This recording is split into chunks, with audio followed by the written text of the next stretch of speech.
வணக்கம், GG kitchen. இன்றைக்கி நம்ம சமைக்க போகிறது பூரி அண்ட் மசால் செய்ய போகிறோம். முதல்ல பூரிக்கு மாவை பிசைஞ்சு வச்சுருவோம். கொஞ்சோண்டு தண்ணி ஊற்றிக்கோங்க. 1 ஸ்பூன் நல்லெண்ணெய்,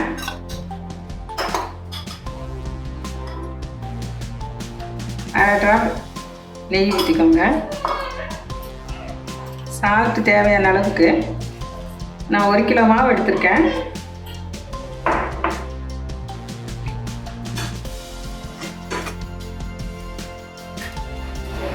பூரிக்கு மாவு கொஞ்சம் டைட்டாக தான் பிசையணும், ரொம்ப லூஸாக பிசையக்கூடாது.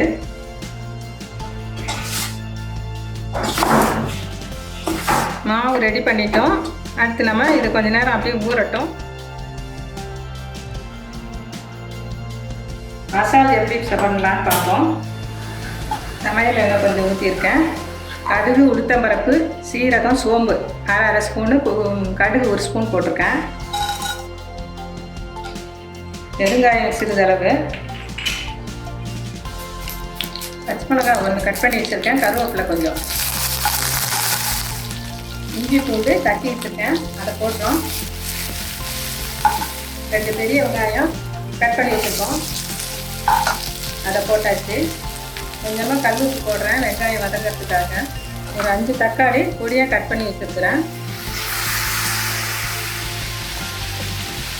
1 ஸ்பூன் மிளகாய்த்தூள், 1 ஸ்பூன் குழம்பு மசாலா வீட்டில் தைச்சது, கல் உப்பு பண்ணி போட்டுக்கிறேன். இந்த தக்காளி நல்லா வதங்கணும்,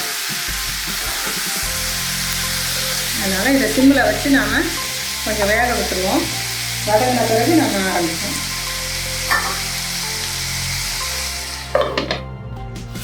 தக்காளி வதங்கிடுச்சு.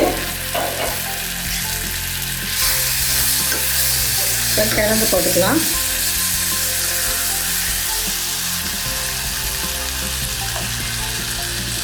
தேவையான அளவு கொஞ்சம் தண்ணி ஊற்றிக்குவோம்.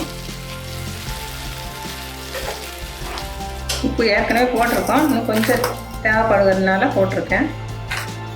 கொஞ்சம் மூடி போட்டு ஒரு 10 நிமிஷம் மூடி போட்டுட்டு நம்ம ஆஃப் பண்ணிடலாம். மசாலா ரெடி ஆயிடுச்சு. கொத்தமல்லி தழை பொடியாக கட் பண்ணி வச்சுருக்கேன், அதை போட்டுக்கலாம்.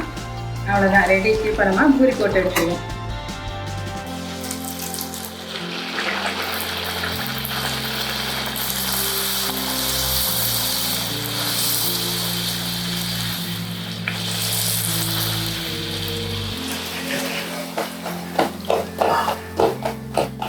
சுவையான பூரி மசால் ரெடி.